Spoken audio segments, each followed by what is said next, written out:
O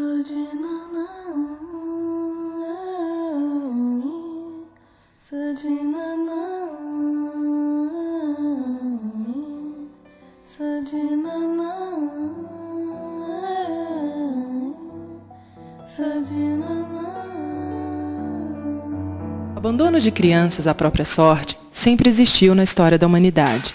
O olhar da sociedade sobre esta prática, seus motivos e circunstâncias, bem como a forma de lidar com esta realidade, é que foram sofrendo variações, de acordo com a época e o espaço onde ocorreram. No Brasil, o abandono de crianças e o seu afastamento do convívio familiar foram introduzidos pelo colonizador português, cujo projeto civilizatório implicava no afastamento das crianças índias de suas comunidades e na sua transferência para colégios internos. Posteriormente, com a comercialização de escravos e a necessidade de amas de leite para alimentar os filhos dos senhores, o sistema colonial também passou a apartar as crianças escravas de suas famílias.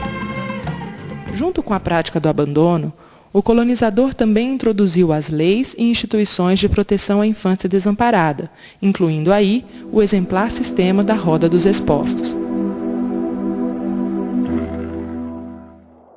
A primeira roda do Brasil foi criada em 1726, em Salvador, e a última a se manter em funcionamento foi a de São Paulo, extinta apenas nos anos 50 do século passado. Contudo, apenas uma parcela muito pequena das crianças abandonadas nos períodos da colônia e do Império era assistida por instituições especiais. A grande maioria acabava servindo de empregados em casas de família ou morria ao desamparo. A partir da segunda metade do século XIX, inaugurou-se no país uma política pública para a infância abandonada. Implementada pelos governos das províncias, essa política tinha como eixo central a criação de asilos de educandos, inclusive nas regiões agrícolas. O projeto contemplava, sob rígida disciplina, a instrução elementar, a formação cívica e a capacitação profissional, no intuito de que as crianças um dia pudessem fazer algo por si mesmas e pela nação. Do final do século XIX ao início do século XX, o sistema da Roda dos Expostos foi fortemente abalado no país. Com a alta mortalidade infantil observada entre as crianças deixadas aos cuidados de amas mercenárias até os 3 anos, esta prática foi sendo paulatinamente abolida. Outro problema frequente eram as fugas de crianças que sofriam maus tratos nas casas para onde haviam sido encaminhadas.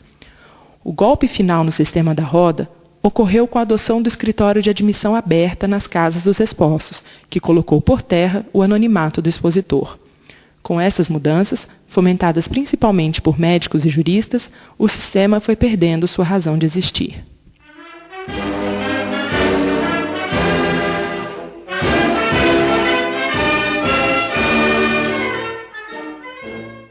Após a proclamação da República, a política para a infância adotou enfoque funcional ao incipiente sistema capitalista da época. De um lado, começava a ser introduzida a ideia das creches, para que os pais trabalhadores tivessem onde deixar seus filhos. De outro lado, incentivava-se a criação de instituições diferenciadas para receber as crianças desamparadas.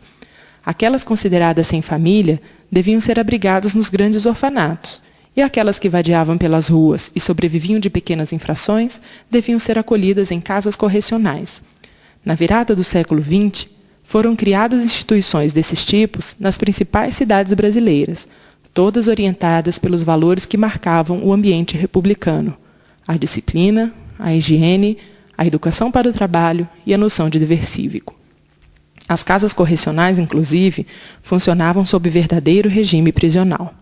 Em 1924, foi criado no país o Juizado Privativo dos Menores Abandonados e Delinquentes, e 3 anos depois, em 1927, foi promulgado o primeiro Código de Menores, que extinguiu de vez o sistema da Roda dos Expostos.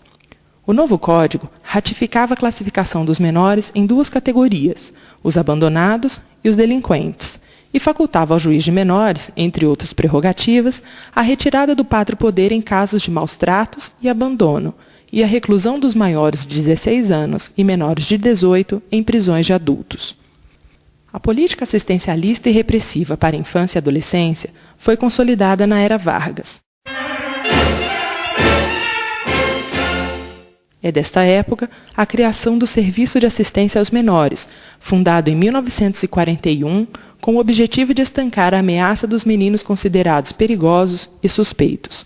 Sob sua vigência, predominava nas instituições a ação repressiva e punitiva, criticada por empregar práticas violentas e infringir castigos corporais aos adolescentes internos. Após 30 anos de luta para acabar com as práticas totalitárias e massificantes, foi estabelecida, em 1964, a Política Nacional do Bem-Estar do Menor. A política seria executada pela FUNABEM e deveria evitar a institucionalização. Contudo, essa proposta não vingou, dada sua posterior submissão ao Projeto de Segurança Nacional do regime militar. Manteve-se, assim, a repressão e a confinação de crianças e adolescentes em grandes instituições. Ainda no governo militar, foi instituído um novo Código de Menores. O novo Código, de 1979, trazia um conjunto de medidas destinadas indiferentemente aos adolescentes autores de ato infracional, aos carentes e aos abandonados, todos considerados em situação irregular. Com a crescente urbanização do país, evidenciava-se a exclusão social de significativa parcela dos meninos e meninas brasileiros, principalmente devido à ausência de políticas sociais de proteção à infância.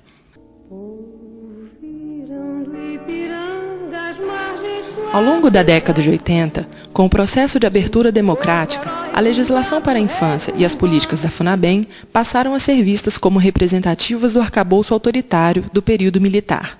Ao mesmo tempo, o menino de rua se tornava uma figura emblemática da ausência de prioridade para a criança e o adolescente no país.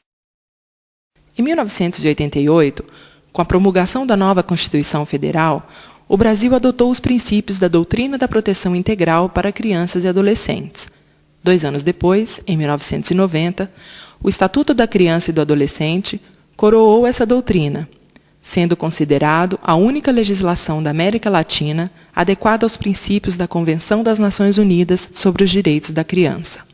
Hoje, passados 14 anos da promulgação do ECA, muita coisa já mudou para melhor na vida das crianças e dos adolescentes brasileiros. Entretanto, ainda há muito por ser feito. Crianças e adolescentes representam 34% da população brasileira, significando um contingente de 57 milhões de pessoas. Desse total, metade é considerada pobre ou miserável, pois nasce e cresce em domicílios cuja renda familiar per capita não ultrapassa meio salário mínimo. Além disso, parcela significativa da população infanto-juvenil brasileira ainda enfrenta cotidianamente violações de direitos nas mais variadas formas: maus tratos, abuso e exploração sexual, trabalho infantil, desaparecimento, fome e abandono. Ainda hoje, pouco se conhece sobre a situação de crianças e adolescentes vítimas de violação de direitos no país. Governo e sociedade se ressentem, por exemplo, da ausência de informações sobre a realidade dos programas de abrigo para crianças e adolescentes em situação de risco.